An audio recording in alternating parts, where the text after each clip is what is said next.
Hello, good morning and welcome. It's Monday, February the 9th. The backbenchers wanted red meat.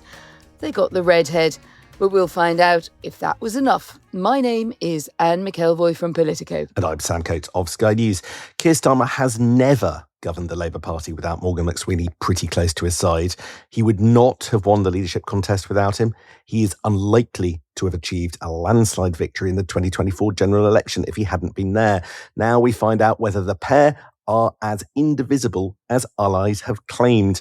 And Labour, take note, nobody is celebrating more than the Tories, who see, probably correctly, that taking out Morgan McSweeney is a big step towards ousting the Prime Minister. Claims that McSweeny would quit as Chief of Staff first emerged on Friday evening as he flew to Scotland to mull his future.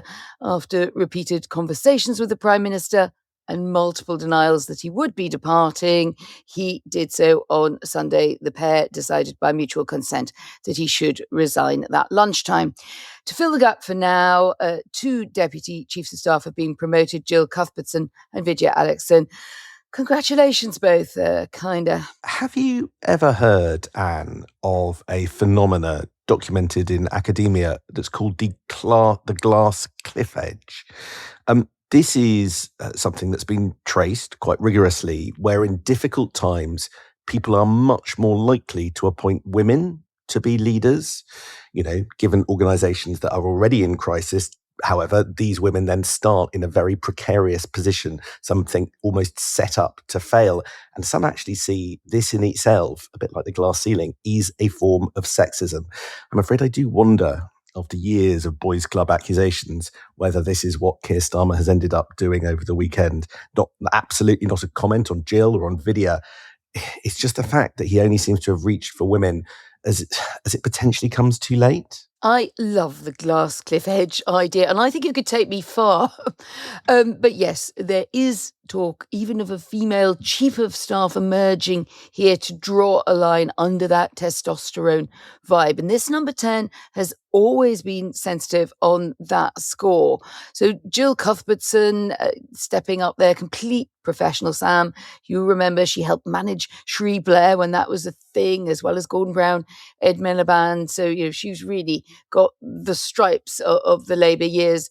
And Vidya, trusted by Keir personally from opposition. But they are essentially the Morgan replacements for now. Is that what is needed to stabilise Keir Starmer, who is going to really miss Morgan McSweeney for all of the trouble that he's helped get his boss into? He has been absolutely indivisible with the PM. I don't think it helps with the authority of Jill or with Vidya that the appointment has been signalled as being temporary. There is common consensus in Westminster that Keir Starmer has now bought himself some time, a little bit of time, maybe until the May elections, with the Morgan McSweeney sacrifice, which one cabinet minister called a bold decision by the Prime Minister.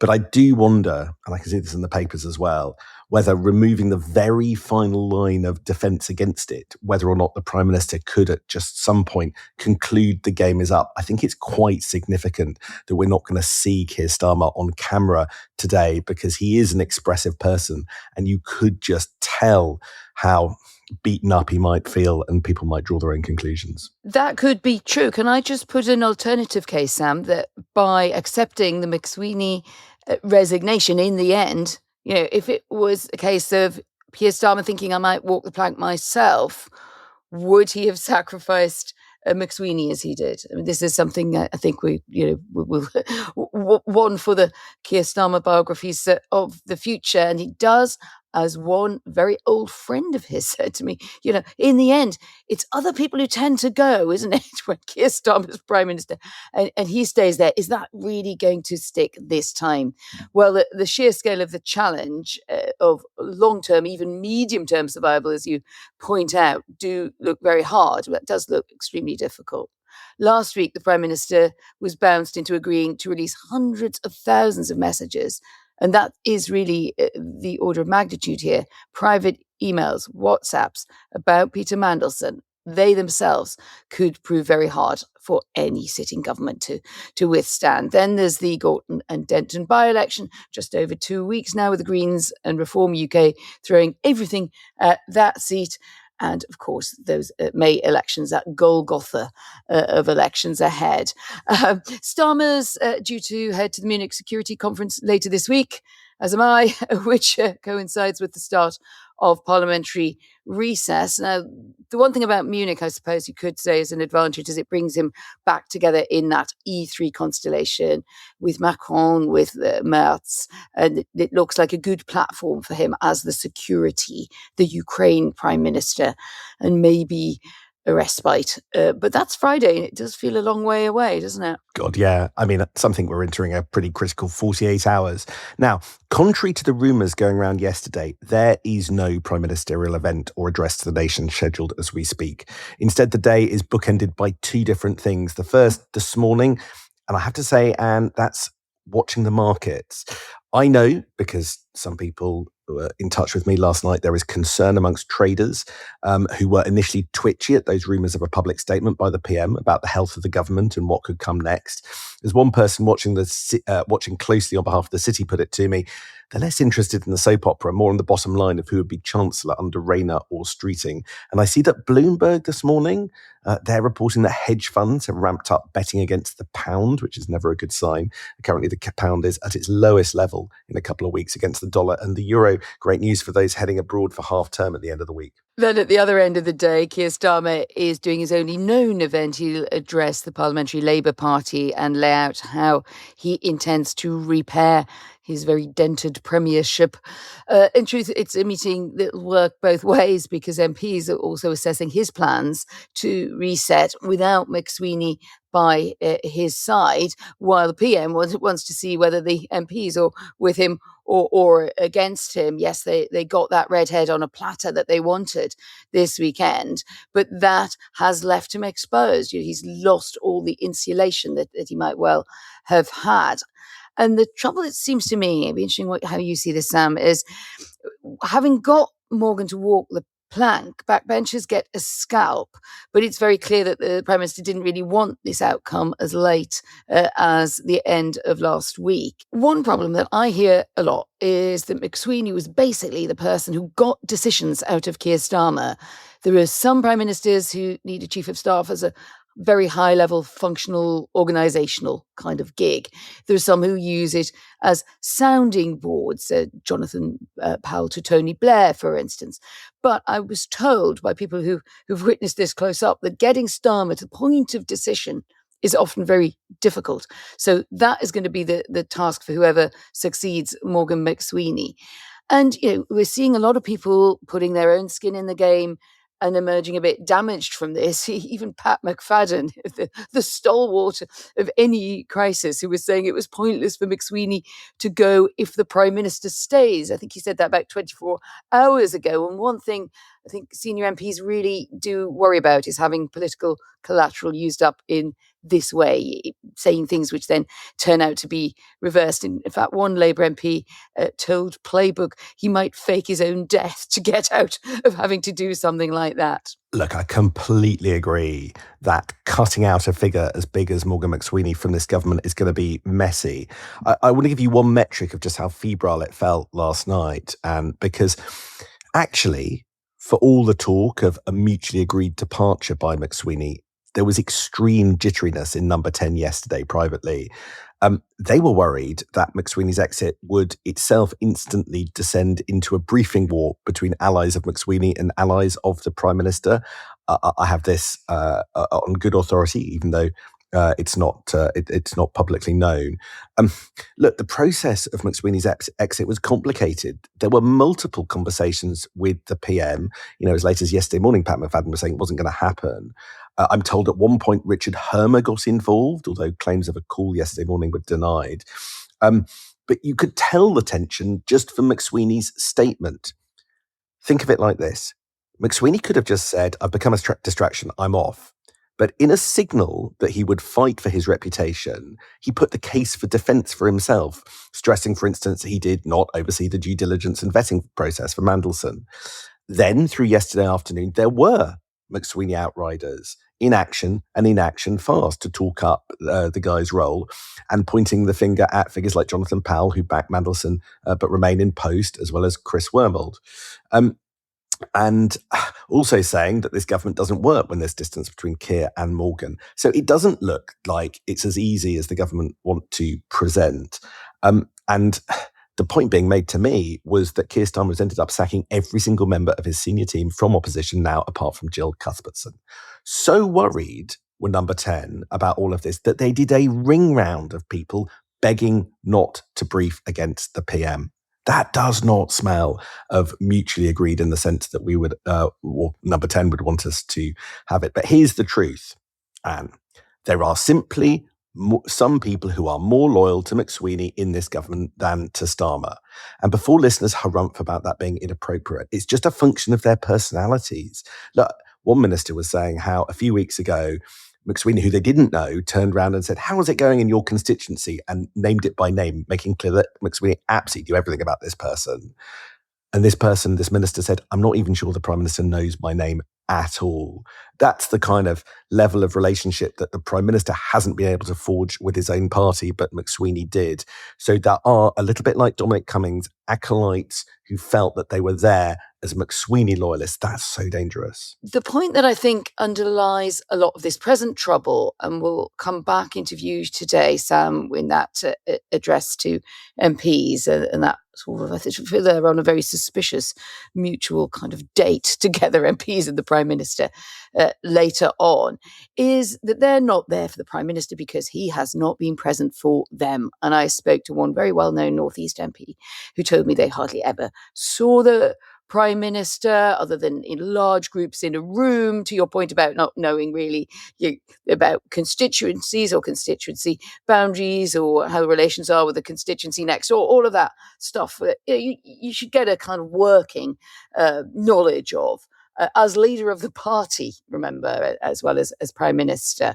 They respected Morgan greatly for bringing in that victory and the big election campaign, the success of that, and reminded me of that cry, "We did it," and said that the "we" that Starmer was referring to, and he gave that very sort of disarming, quite modest victory cry, was really Morgan McSweeney as the architect. But the sense of being treated as chamber fodder has grown, and it has become very bitter. I think we'll also hear more from Gordon Brown. He's back on the warpath on this story, which is like watching a large blunderbuss roll onto the political battlefield. He has really put his finger on something by saying that Starmer moves too slowly. What about Cabinet? I'm really interested in what you've been hearing on this. We've got a lot in our notebooks and not had much time to compare the notes, so let's do it now. I think it's a very mixed picture. I think David Lammy allowing it to be known that he disagreed on the Mandelson appointment is kryptonite. You pointed that out, I think, first of anyone that I know. But so, frankly, is the underlying view, which is those saying, not publicly, but saying, I don't think we can change perception of a Prime Minister that has set in with the public and is negative. We either just have to go on as we are. But, it just sounds so tentative. And that was from someone who's usually got quite supportive vibes. It's like, we just have to go on. The public's not going to change their mind. I mean, what's that? I mean, you're right. It's a mess. People are sort of staking out their positions right now. And like you, I talked to a range of people, including one cabinet minister who actually gave me a statement for this podcast. And they wanted to do this because I think they wanted to give a warning to colleagues who are thinking about trying to overthrow the Prime Minister. So let me read you this statement dictated for listeners of this, people who are listening now. You've got a leader who's admitted mistakes, but is rapidly still growing into the job. The alternative is to throw the dice without any certainty of what will come next. To take such a gamble would be to break any trust the public has with us, because we're in government now, not opposition. If getting rid of Morgan, Keir has done something bold. This is the moment we align in the direction he sets as leader, taking over as leader and PM and taking over from a position of success rather than taking over from a failing and bickering party. This is the moment we align in the direction he sets as leader. You want to take over as leader and prime minister in a position of success, not taking over a failing and bickering party. So everyone needs to be very careful now how they act. So there you go, Anne. We would break any trust the public has with us if there was a leadership coup, and anybody who does and gets the crown would be taking over a failing, bickering party. Look, I'm fascinated also that there's an acknowledgement that 6 years into running Labour and 19 months into being Prime Minister, Keir Starmer's still growing. But I think the point from this cabinet minister that he's trying to sort of nail home, and I think from years of covering leadership challenges, that MPs who think things can't get worse can find themselves proved wrong. Things can always get worse. Oh, there speaks our Old Testament prophet, Sam Coates. Really fascinating, because I think you've given us there what the case for Starmer is going to look like in the next crucial days. Things can always get worse. We will look like we have thrown away an election victory. We will get condign punishment from the electorate on that. All of that is true. I mean, my challenge point to your secret cabinet figure would be, well, when did anyone ever take over a party in a leadership challenge situation if it wasn't a failing and bickering party? Otherwise, there wouldn't be a vacancy, would there? So, I think there's a sense there that is a statement of the obvious, but that the downside risk that this person is pointing out is very serious. But does that kind of condemn the Labour Party to Keir Starmer? Because that would be the way you could frame that, which I think would be very hard for him to get out of. I don't think we yet know what likely candidates are really thinking. And someone was pointing out to me that Wes Streeting's been pretty quiet, apart from saying that Keir had a right to be angry with Peter Mandelson, which, if you like, is a sort of holding position. I think we're exhausting the point where just saying you're angry is kind of good enough, really. And there are many people, I think, who have been saying Wes Streeting, he put himself out there very much at the end of last year and the beginning of this year. He has irked the soft left, yes, etc. Others saying he may himself have a bit of a Mandelson Achilles heel. He's been very associated with that old Blair machine. But remember, at the same time, Wes Streeting is perhaps still the person, Sam, who's got the team ready to roll if he did need to leap into action, who would have a chance to say, look, I can do this, and I'm kind of, I currently has been preparing for leadership challenge perhaps for most of his adult life. But Ally is saying that they say no sign of anything in his dealings with Mandelson that could be damaging, and pointing out that if it's guilt by association, a lot of other people in Labour have had their pictures taken with Peter Mandelson as well. So you could see that one also turning quite bitter. I think there's a huge behind-the-scenes effort around a sort of fight over Wes Streeting's reputation, really, that's going on, not in public, and I think that Wes Streeting will pop up again fairly soon, but behind the scenes, as we brace for the emails and other things. The psychodrama, it strikes me, that Wes Streeting creates, however, is quite something, particularly on the soft left. We touched it on Thursday when we talked through how that 2024 Spectator event where he attacked Angela Rayner and Lou Hague had caused immeasurable damage to this day, people literally fizzing with rage at that. But after that, somebody got in touch to say the thing is, if you look all across, you've just got so many different factions on the soft left. Because I was asking, could anyone do a deal with him on the left at the party? They said the soft left is very split in their attitudes to Wes Streeting. So I think you'll enjoy this. They broke it down for me. They said the soft left comprises of 4 different tribes. Angela Rayner and her allies, their hatred for Wes Streeting is 8 out of 10. The Tribune group, where Lou Hague is first among equals, but not undisputed leader, their hatred, 7 out of 10. Unaligned soft left independents, people like Debbie Abrahams, their hatred rating 4 out of 10. And sensible trade union soft left, well, their hatred rating of Wes Streeting is 6 out of 10, but they're always up for making deals in the fine tradition of the trade union movement. What do you make of that? I'm just loving category 3, the unaligned soft left indies. I thought that was a band when I was at uni. But that's great. I love the hatred ranking, but it's not it's not exactly the mood one wants to have, is it? At the heart of the dear old Labour Party. It's worth saying that according to Playbook, it's only MPs very firmly on the left who've gone over the top to call for the Keir exit. We've had Kim Johnson, Ian Byrne, John Trickett and Brian Leishman, as well as affiliated unions, the Fire Brigades Union, the Transport Salaried Staffs Association, firmly to the left of the spectrum there. But if on the record unrest spreads across the spectrum, that could easily change the calculation. And then that's where you've got to keep bookmark that hatometer, because that could come into its own again. So it brings us back to this rather crucial PLP meeting, doesn't it? And does Keir Starmer perhaps pleading a bit, but also if he pleads too much and just says, woe is me, because that was a bit the vibe last week, wasn't it? I'm shocked and appalled that I have been shocked and appalled by Peter Mandelson. That's not enough either. So he needs a real authority move, it seems to me. That's right. Keir Starmer, a bit weaker and a bit stronger than he was a week ago. Weaker because he's more tainted with the public. Stronger because you can't beat him if there isn't anybody clear to do that with. We better wrap up, and I just want to indulge our listeners with one thing. If you're watching the video clip, you'll be able to see this, but I'm holding up to the screen something for you to look at, and this is the government's grid for the next week. You can't quite see it, but it's all the things that the government wanted to do, all the policies that they wanted to roll out. There's funding for early support hubs, hypersonic contract announced by the MOD. There's the Elections and Democracy Bill on Thursday by Steve Reed, amendments to the Crime and Policing Bill on Thursday as well. As far as the public is concerned, none of that will get a hearing. And in terms of ministers' time thinking about this stuff, well, it'll all be squeezed. The great tragedy of all of this is that the business of government does actually grind to a halt. Civil servants were being sent home early on Friday.